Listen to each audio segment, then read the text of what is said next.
अगर मुख्यमंत्री सशक्त होती तो वो स्टेटमेंट ये नहीं देती कि महिला 7 बजे तक घर से बाहर नहीं निकले।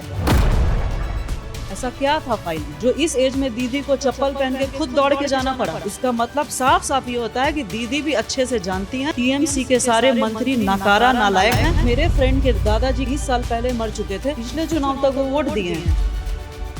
इतने सारे रोहिंग्या जो है फिरंगी वहाँ पे बांग्लादेश के मुसलमान घुसपैठ तरीके से बंगाल में उनको बसाया जाता है बस वोट बैंक की राजनीति करने के लिए। तो पुलिस प्रशासन दीदी के कंट्रोल में नहीं है। वहाँ के जो रोहिंग्याज हैं, वहाँ के जो बदमाश हैं, वहाँ के जो उचक्के हैं, वहाँ के माफिया जो हैं वो दीदी के कंट्रोल में नहीं है। नमस्कार, आप देखना शुरू कर चुके हैं पब्लिक संपर्क और मैं हूं आपके साथ चंदन प्रताप सिंह। बंगाल में चुनाव है और चुनाव में देखिए जिस तरह से ईडी वर्सेस दीदी का जो मुद्दा चल रहा है, इन तमाम मुद्दों पे बात करेंगे कि बंगाल में इस बार किसकी सत्ता आती दिख रही है। इन तमाम मुद्दों पे बात करेंगे। मैं बहुत बहुत स्वागत है आपका। धन्यवाद। इस बार क्या लग रहा है बंगाल में, ममता बनर्जी फिर से सत्ता में लौटेगी या कमल खिलेगा?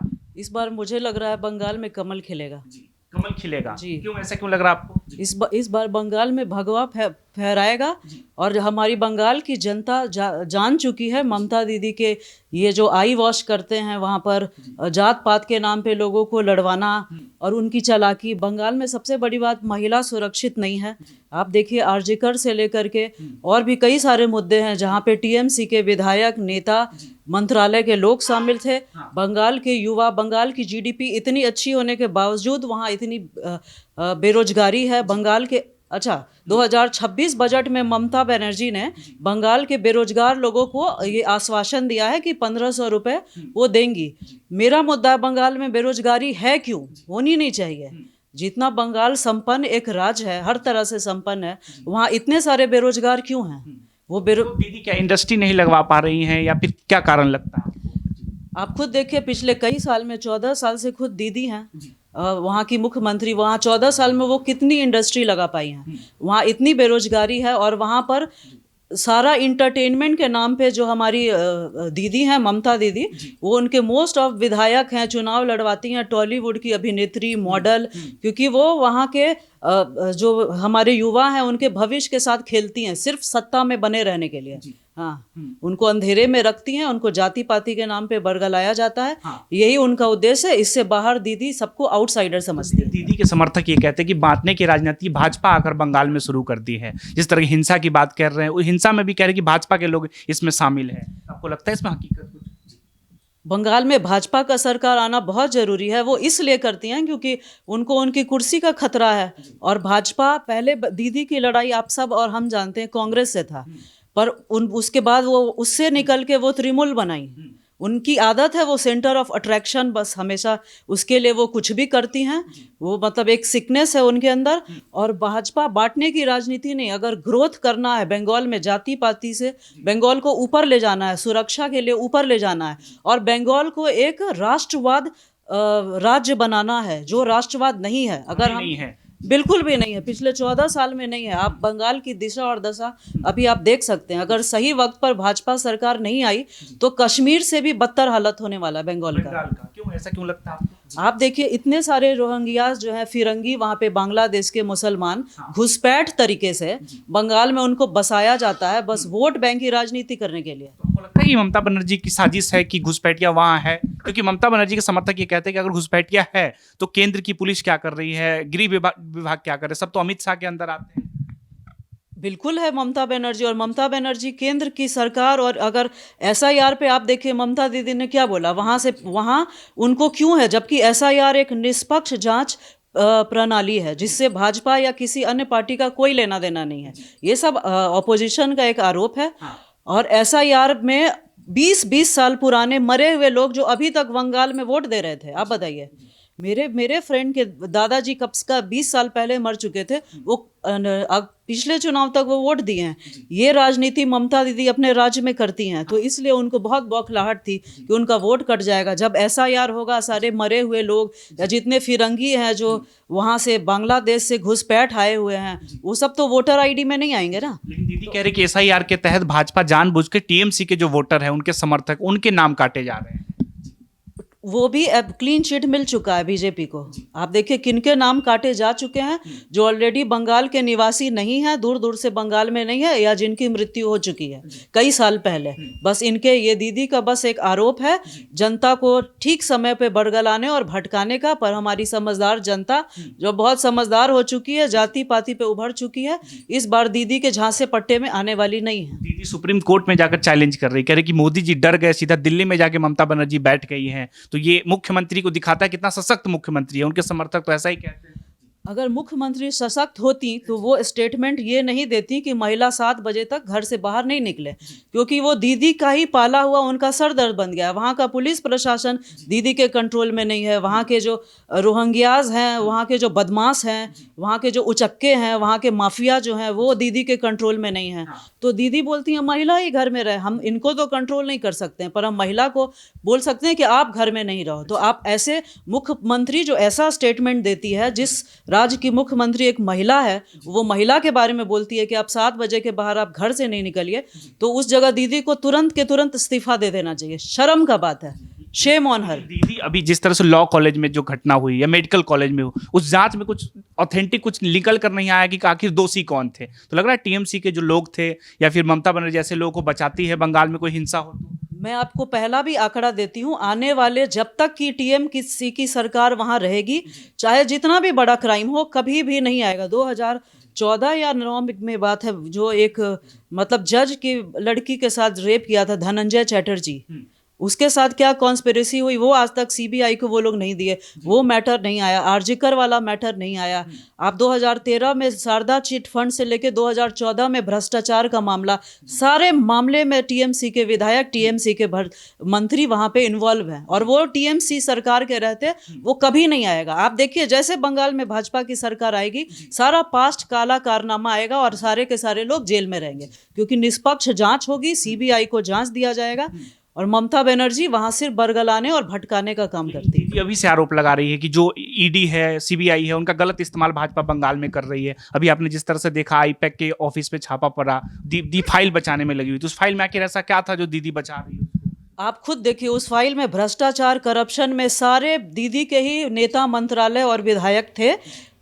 पर दीदी इतनी अबला हो चुकी हैं, वहाँ बेबस हो चुकी हैं कि वहाँ बंगाल पुलिस पे भी उनको भरोसा नहीं है, उनके अपने किसी मंत्री पे उनको भरोसा नहीं था, जो इस एज में दीदी को चप्पल पहन के खुद दौड़ के जाना पड़ा।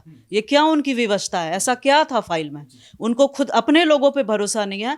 इसका मतलब साफ साफ ये होता है कि दीदी भी अच्छे से जानती हैं कि टीएमसी के सारे मंत्री नाकारा, नालायक हैं, जिन पे खुद उनको भरोसा नहीं है। दीदी कह रही थी कि जो देश के गृह मंत्री अमित शाह है, उनको, मोदी जी को बंगाल में घुसने नहीं देंगे। तो लग रहा है देश के प्रधानमंत्री और गृह मंत्री के लिए इस तरह की भाषा किसी मुख्यमंत्री को शोभा देता है?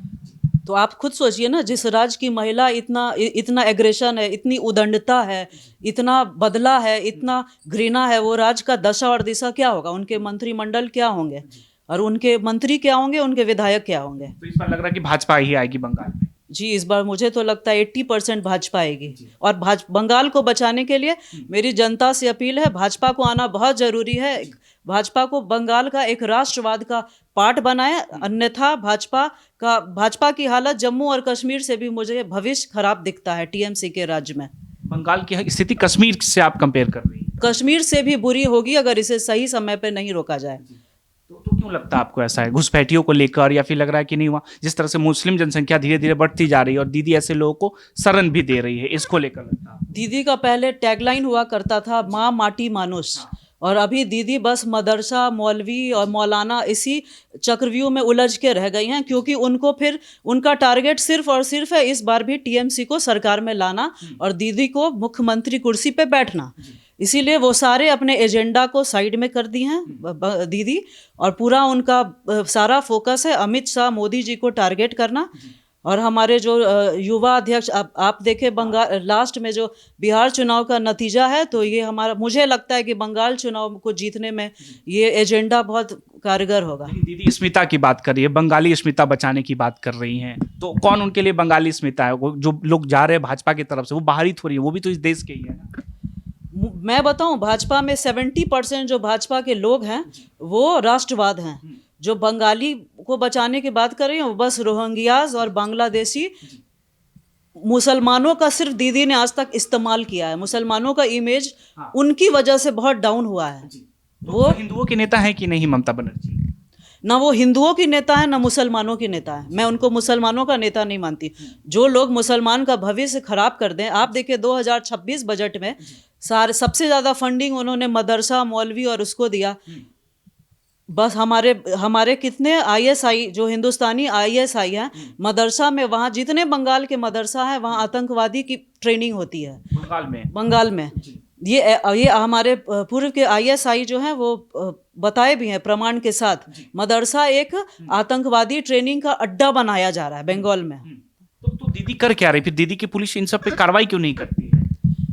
दीदी को बस अपने सत्ता बचाने पर है, और बंगाल बस मेरे कंट्रोल में हो, टीएमसी के कंट्रोल में हो। करप्शन, भ्रष्टाचार में दीदी कहने का तो शादीशुदा नहीं है, बट उनके भाई भतीजे का आप लिस्ट देख लीजिए, ईडी में सबसे ज्यादा करप्शन में लिप्त हैं। तो ये बस एक दीदी का आईवॉश है। दीदी को योगी आदित्यनाथ जैसे और मोदी जी बनने में 7 जन्म भी कम पड़ेंगे। तो आपको लगता है कि बंगाल को भी योगी जी जैसे मुख्यमंत्री चाहिए? अगर हमारे सनातन धर्म को बचाना है, राष्ट्रवाद को बचाना है, उसके लिए बंगाल में योगी जी जैसे मुख्यमंत्री का होना बहुत ज़रूरी है। अन्यथा न जाने बंगाल का भी कितना विभाजन होगा। दीदी भी सनातन की बात करें, अब शिव मंदिर बनवा रही हैं, दूसरी तरफ बाबरी मस्जिद बनाया जा रहा है बंगाल में। दीदी कह रही कि जो बनवा रहे हैं उनको तो हमने निष्कासित कर दिया। तो उसके पीछे दीदी की कोई राजनीतिक चाल नहीं लगती? ये दीदी की ही राजनीतिक चाल है, क्योंकि दीदी को लगा कि यहाँ बंगाल भी अब 2 गुट में बांट रहे हैं। हाँ, बाबरी मस्जिद पे, जबकि यहाँ बाबर आया नहीं, इसीलिए दीदी उनको ही निकाल दी। और मुझे लगता है ये एक बहुत अहम मुद्दा होगा वहाँ के बंगाल से चुनाव हारने का। ये बाबरी हुमायूं कबीर जो जिसने बाबरी मस्जिद बनवा रहे हैं, तो लग रहा है इससे चुनाव प्रभावित होगा बंगाल का? मुझे लगता है ये एक अहम मुद्दा होगा चुनाव बंगाल हारने का दीदी का वहाँ पे हुमायूं की वजह से। लेकिन दीदी के लोग ये कह रहे हैं कि इसके पीछे भाजपा की साजिश है, ताकि चुनाव में हिंदू मुस्लिम किया जा सके और भाजपा को फायदा हो।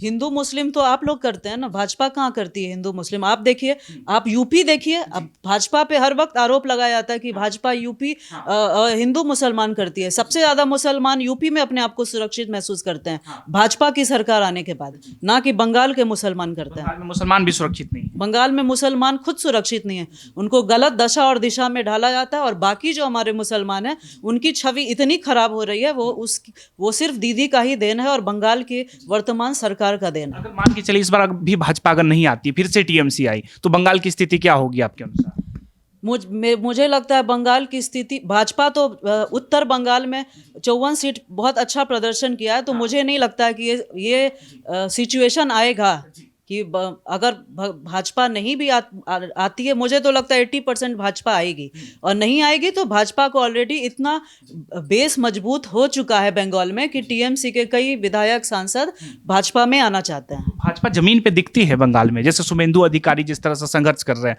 अभी एक फैक्ट्री में आग लग गई जहां पे कई मजदूर जल गए, लेकिन वहां पे ममता बनर्जी कहीं दिखाई नहीं दे रही थी। भाजपा के लोग इसको भी मुद्दा बना रहे हैं। ये मुद्दा बनाने की बात है, जहां भी ममता दीदी को जरूरत होता है वो कहीं नहीं दिखती हैं।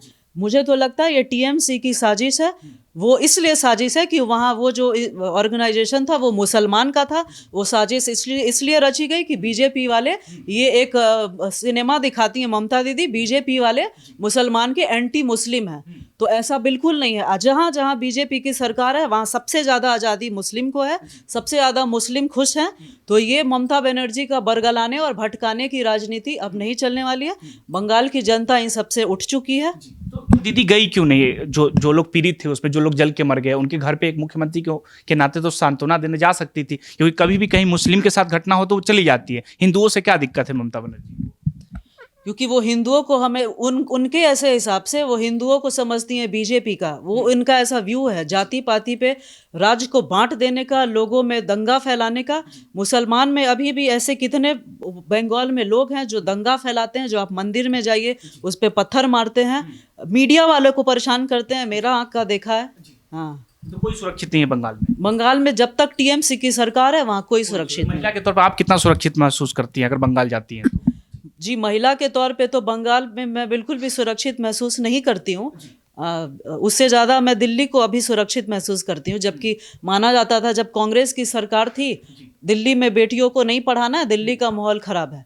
लेकिन वो जो लेवल है वो बंगाल का लग चुका है। और मैं तो सहज महसूस नहीं करती हूँ बंगाल में। तो आप बंगाल को लेकर आप अपनी राय हमें बताइए कि बंगाल के चुनाव को लेकर आप क्या सोचते हैं। जिस तरह से बंगाल चुनाव को लेकर इस बार चर्चा बना हुआ है कि दीदी दिल्ली में जाकर बैठ गई हैं और मोदी जी इससे डरे हुए। आप अपनी राय हमें कमेंट बॉक्स में बताइए कि आप क्या सोचते हैं। धन्यवाद।